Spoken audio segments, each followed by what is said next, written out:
Being human with you.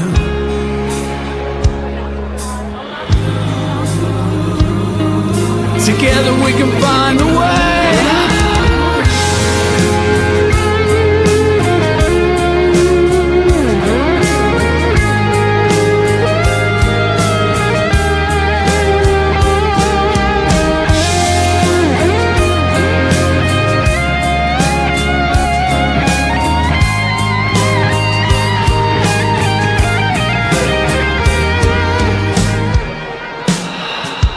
Being human, together we can find a way. Being human, beyond belief from this day. One voice rise and we can stand. Welcome to Being Human with You, episode 17. And it's not a different part. I feel that would be completely inappropriate for the subject that we're going to be talking about today. And I say we because I feel that strongly, and I felt it even more so recently. And the reason I don't want to call this part 2 is because I think that fragments the subject. So it's healing. It's healing. And it's not part 2, it's continued. It's healing continued, which completely fits in with the thought, the feeling, the experience of healing. It's not something you can break into composite parts. But I want to dive deeper today, and I'm not just returning to this subject because it was popular, even though it was. I think in recent podcast episodes, the subject of healing was the most resonant with many. Now, I'm not just doing this because it's popular. If I wanted to do what was popular to a degree, I'd be putting up videos about hate and division and destruction and roasting people. Roasting people. So-and-so got roasted. And I get annoyed, at times. I'm going off on one already. I get annoyed at times with myself because I click on a video that says this celebrity or public figure roasted this other celebrity or public figure. And then I click on it. Oh, I think it was a Ben Stiller one the other day. And it wasn't at all. But there it is, the evidence of the click magnet. The click magnet that says, oh, wow, controversy. We're going to have a bit of controversy here. Two people, having a bit of a glorified bun fight. Well, let me just put that. I've got rid of a little bit of angst there now. That's what I feel is very popular. That's not what I'm doing. So I'm returning to this subject of healing. Yes, it was popular, not because it was popular, but because I feel there's so much to share around it. And here's some thoughts. Again, I really, really would welcome your human expressions in this. Who gets to decide? And what I mean by that is, it might be, I am going to use the word triggering for you. It could be emotionally deep for you. Would you perhaps have you experienced that your viewpoint of healing has come from somebody else's viewpoint? Now, I was thinking about this earlier today to express and to expand this. I have, over the last week or so, experienced regret. And it's not just the last week or two, it's looking back over relationships and friendships and family and feeling regret. Now, there are two different doorways to that regret. There's the things that I regret that I've done, that I've said, I've done, I've thought. And of course, there's the regret of what other people have said and done. I don't know what they think, but what they've said and done. Now, for me, I'm just expressing me now. It might be different for you. I find the regret of what I've done easier because I was responsible for that. I take the responsibility for that. Now, what is difficult to take responsibility for is the regret of what others have done. And that's where perhaps a topic comes in that I feel relates to healing, which is forgiveness. And there's a lot of discussion again around forgiveness. Who gets to decide? Is it something? I genuinely, I'm not being anti-religious here, neither am I trying to play a middle ground at all, because I think each to their own. If people want to have a religious belief, fine. As part of the religious belief system that I was a part of for many, many years, decades, I spent many years being one of Jehovah's Witnesses, for those perhaps who are new to this space. And within that belief system and many other Christian faiths particularly, forgiveness is a big topic. And basically, the bottom line simple principle that's shared, preached, is you cannot receive forgiveness unless you forgive. That's what's shared. That's not what I believe. That's what's shared. That's what I believed for many years because I was within that belief system. That your forgiveness is dependent on your forgiving. You must forgive to be forgiven. And there are many, many verses that people would use to support that thought. By the way, I want to emphasize that's not the thought I'm sharing. That's the thought that many preach, proclaim, declare, prescribe. When I stopped believing what I believed, which was actually before I actually left that religious belief system, because it doesn't make it easy for you to leave. And when you do leave, it doesn't make it easy. I'm coming to a point here. I'm not just sharing, my previous belief. I've done that before. I probably will do it again. But I'm doing it with a purpose, which is this. Once my forgiveness was to some degree irrelevant. I wasn't looking to be forgiven. I wasn't concerned about my eternal salvation anymore. When I left the religion and when I properly began to leave, as in I'm thinking, I'm not going back. However guilt-tripped I am and guilt-laden and shame-filled, which is part of trying to bring people back, however much I'd experienced that, I thought, no way, I'm not doing that again. Then I started to explore forgiveness in a different way, and I think healing is linked with this, and I'll talk a little bit more about that in a moment. I started to realize that if I forgave somebody then, if I forgave somebody, it's a good job you're forgiving me for my English or lack of. If I forgave somebody then, it was just completely authentic. It wasn't based on my eternal forgiveness. I forgave because I felt forgiveness. Now apply that to healing. Have we at some point in our lives been affected by, and even more so infected by, somebody's view of what healing actually is? I want to present that as a thought. How do you feel about that? When you think about the fact that maybe, which you might be, as you're listening, watching, you might be thinking, I just want to heal and I'm not healing from whatever it is that you're experiencing. I would suggest exploring why it is you're feeling that way, and could there be somebody or something that is making you feel that need to heal in the way that you're feeling the need to heal. That could be in the media propaganda of what healing is. Toxic gurus, I'm going to use that phrase. Belief systems, family, friends. Just explore that.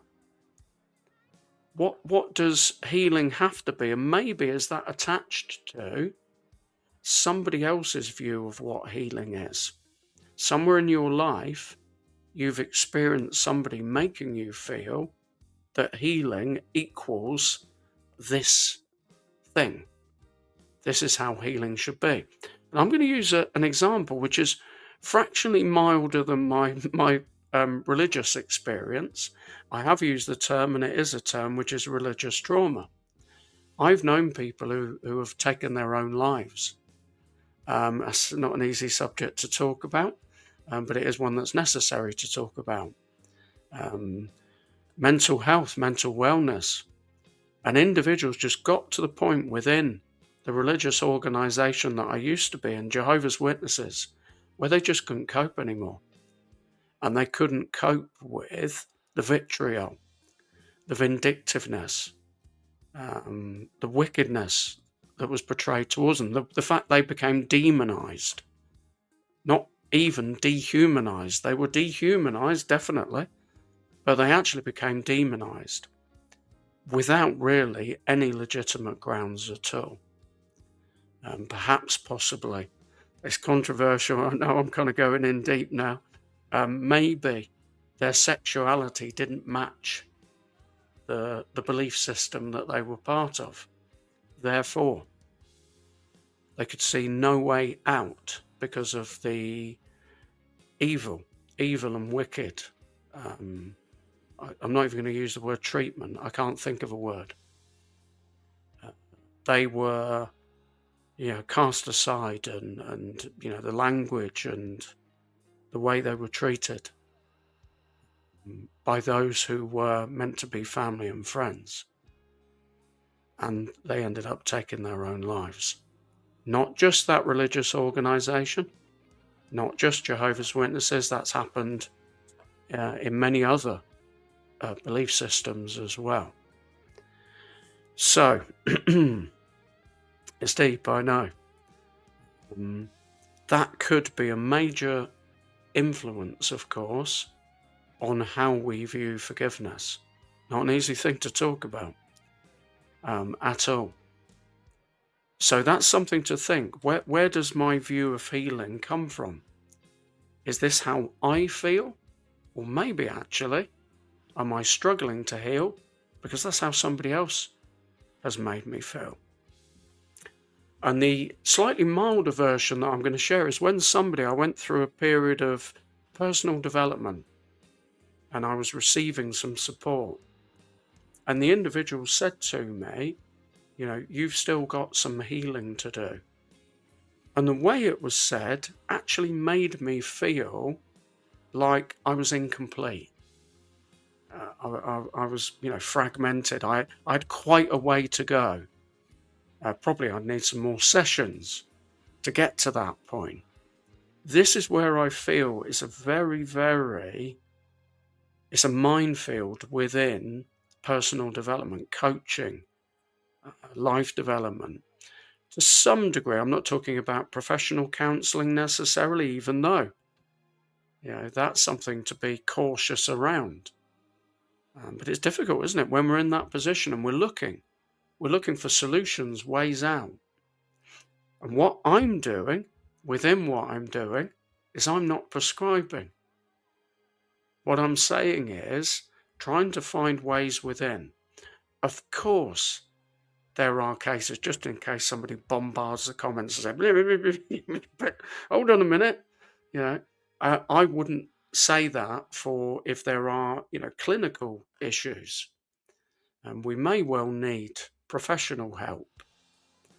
But at times just pausing if we can, and just stepping back to think, is this actually my feeling? Or is this a feeling I've inherited? There we are. There I feel is the moment where that's landed with me. Have I inherited this viewpoint of healing? Is it actually mine, or is it something that somebody else has given me? Because at the moment that I receive those words from that person, you've still got quite a bit, I think they said as well, you've still got quite a bit of healing to do. I think, quite a bit? How much is quite a bit? I didn't think that at the time. I now think that because I have a clearer view.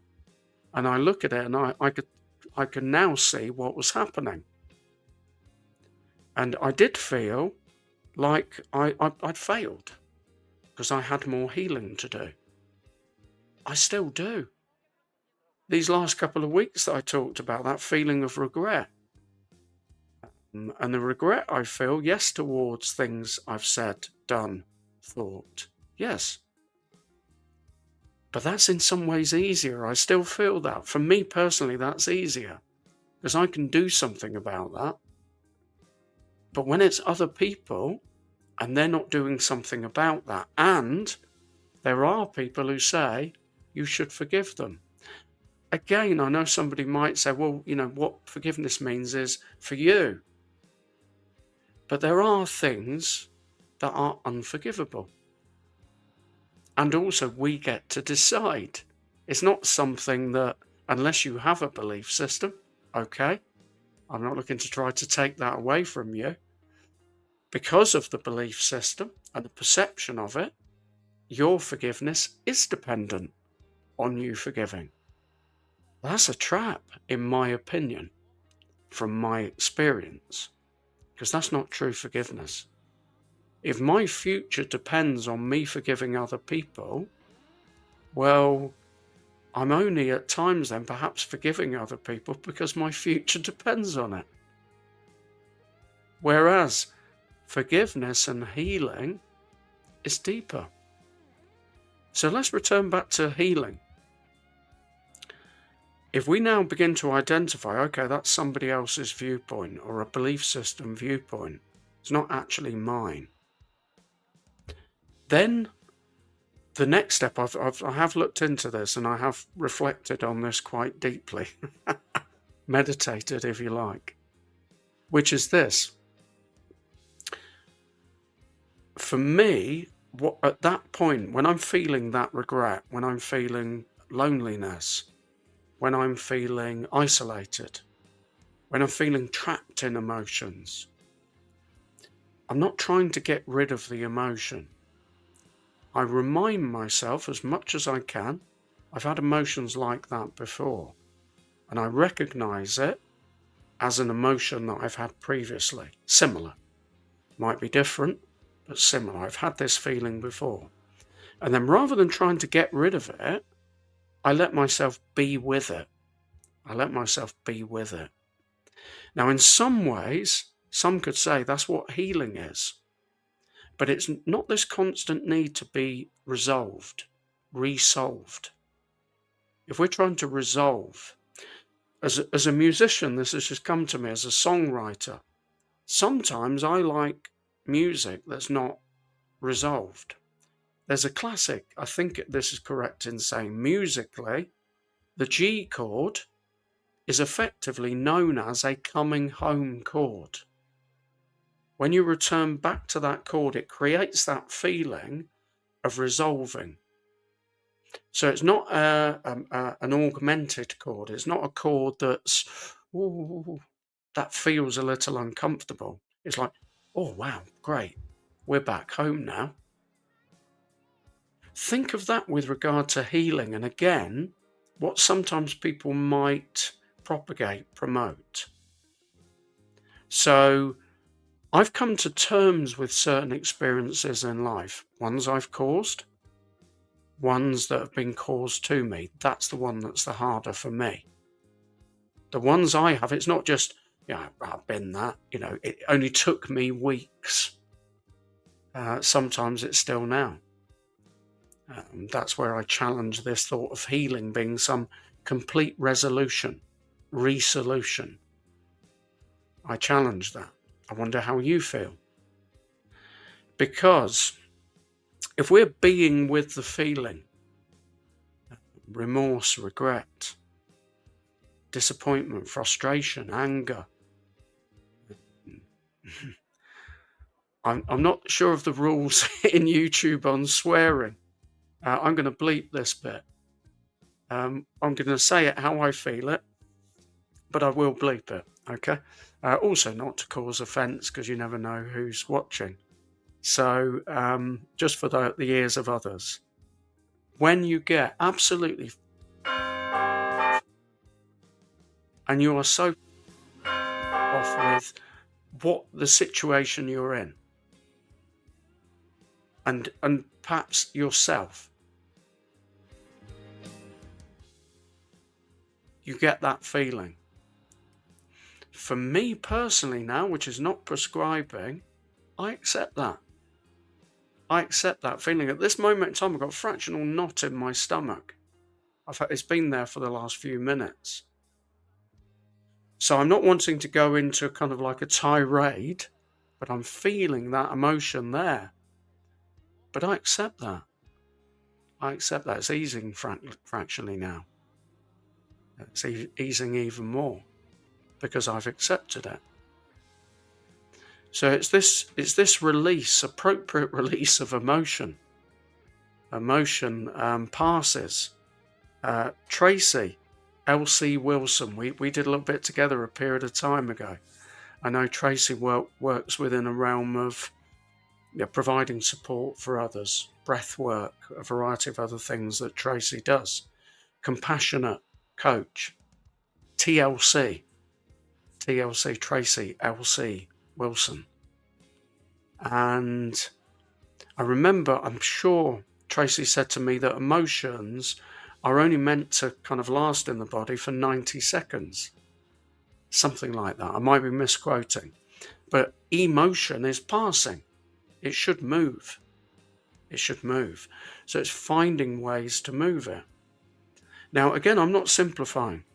If we're stuck with an emotion, we're stuck with pain. And I'm talking particularly emotionally, not necessarily physically, psychologically, an experience. It's just taking that time to do the best we can to face that feeling. That for me is what healing is.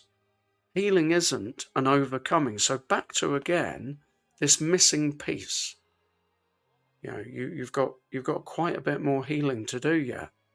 So what time scale are we looking on?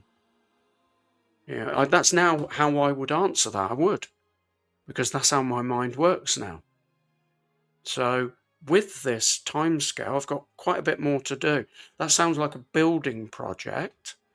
Can you actually give me a quantitative surveyor measurement of what that looks like?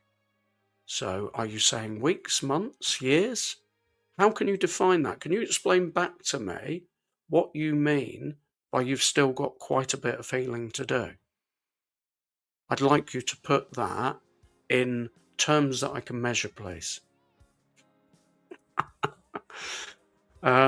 Because I don't accept that.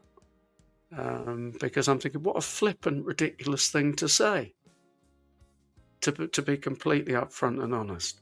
What a ridiculous thing to say.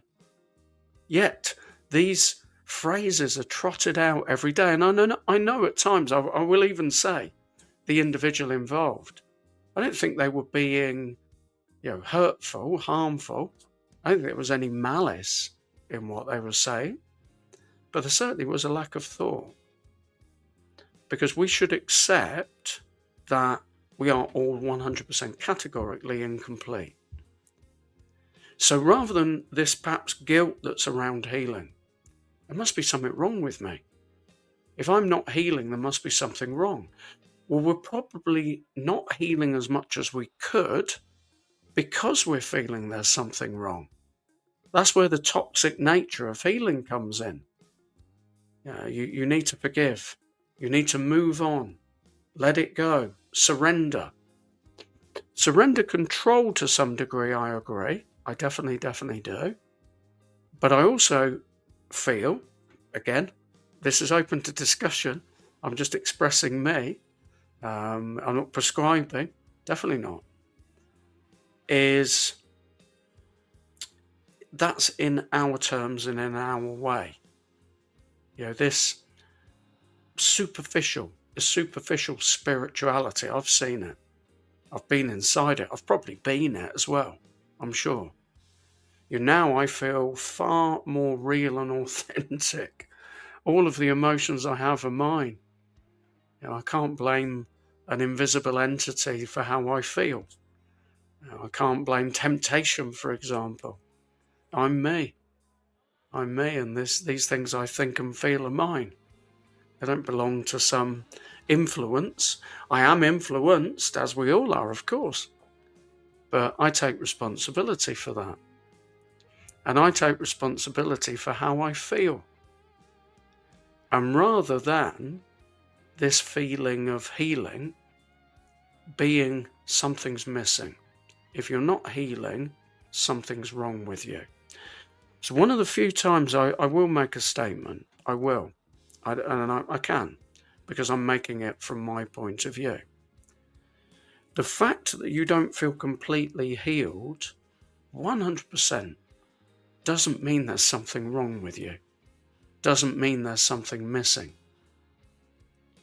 It means that the thing that you haven't healed from yet, perhaps there are reasons around that you haven't come to terms with it yet.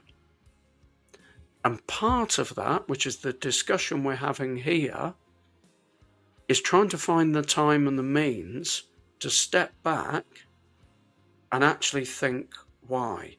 Is some of that to do with that maybe the other person or situation or whatever it is actually playing a part in how I should heal? It's very, very much prescribing how I should heal. It's a big, big subject. That's why this is not part 2, because there's definitely going to be topics of healing that we're going to talk about again. And I feel within that, what I'm going to offer as a conclusion is, have I got all the answers? Definitely not. I've got quite a few, and I've got a few that work for me in my life, and I share those because they may be of benefit to you, but it's just coming from my experience. That's it. I'm promoting a belief system or a way of being. I'm not asking anybody to sign up to anything. This is being human, and I'm sharing my human experience. I really, really would love you to do exactly the same. And that's beginning to happen.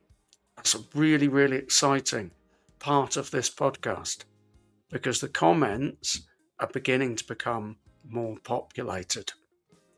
And what we'll then find is, as there's more expression of a shared human experience, some of those comments, because they are public, will form the basis of collective messages that I will share in the future. That's the whole idea. Together we can find a way. It's one of the strong lyrics of the song Being Human, the title track at the beginning. I offer that to you as a potential opportunity for you, for us, to create together. And that's beginning to happen too. And individuals are finding through that process the release of some emotion. I'm not saying it's going to, take this songwriting pill and everything's going to be better. I wish if I could say that, I would, and we'd do it. I've not run out of songs that express how I feel yet, and I don't think I ever will, and I really hope I don't. And we all express in different ways, but that opportunity is there. And what I've experienced recently is magical. It's magical. So if that connects with you, you think, yeah, there's some things I want to release, I want to say, then we can turn that into a creative expression for you. So thank you so much for being here. It's wonderful to be with you. Drop in the comments, healing. Have we been affected by somebody else's view? Forgiveness, is that perhaps within healing prescribed because that works for other people, including family members, belief systems, etc. And other things I want to share in conclusion. So a bridge between this series and a new series I've started, two sides of the same song. Check back on See, Hear and Speak. Two versions of the same song. Find out a bit more about that. this next week's episode, which will be around about midweek, normally Wednesdays, it's going to be the song Prism. Now, that song was released previously under the name Oversoul and the Architects of Passion. It's one of the most personal songs I've ever written, yet I released it under a different name. There are reasons around that, and I will share that. But this coming episode is going to compare the original version, Oversoul and the Architects of Passion, and the new version from the album Oversoul, the Reformed. So we're going to play out now with a snippet from the new version, Prism. Sign language by June Buckingham. Incredible. Absolutely amazing. And a very emotional experience of having your music signed so that those who are their hearing is impaired partially or completely, they can still experience music. I think it's just such an incredible thing. So that's very emotional for me, and having some degree of previous life experience, understanding, temporary, of not being able to speak. I could hear, but I couldn't speak. So I have some small scale, I hasten to add, experience of having that taken away for a period of time. What about permanent loss of hearing or impaired hearing and or voice? Wow. So we rise together. I really, really do feel that. Keep being the absolutely exceptional, incredible human being that you are. And if you're feeling, is there something wrong with me I haven't healed? No.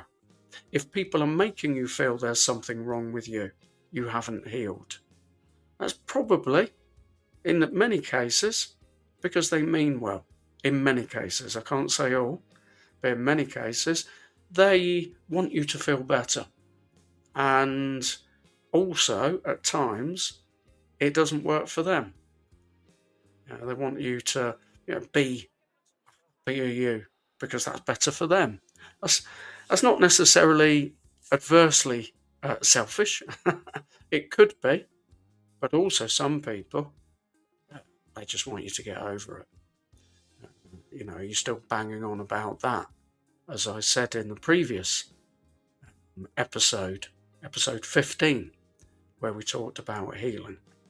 So the healing episodes, they're not parts. It's going to be continued. We're going to talk about it time and again. And remember, your thoughts, your feelings, your expressions in those comments, and then also that will form the basis for ongoing discussions as well. Much love to you, and take care. Have a great rest of the weekend. Enjoy your week.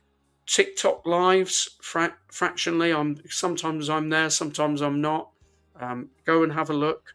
Ray Coates' voice. The music's everywhere. Stream it, download it, listen to it, share it, and I look forward to being with you next time. Until then, bye-bye.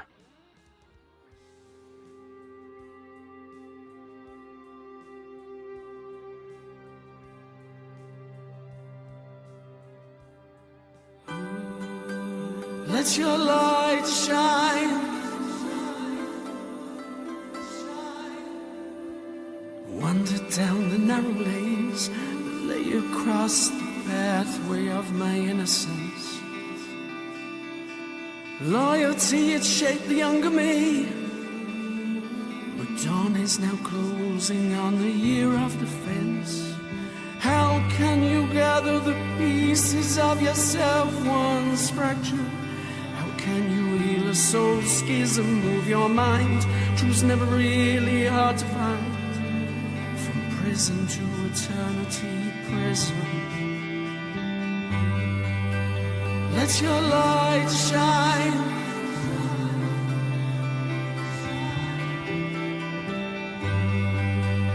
Let your light shine.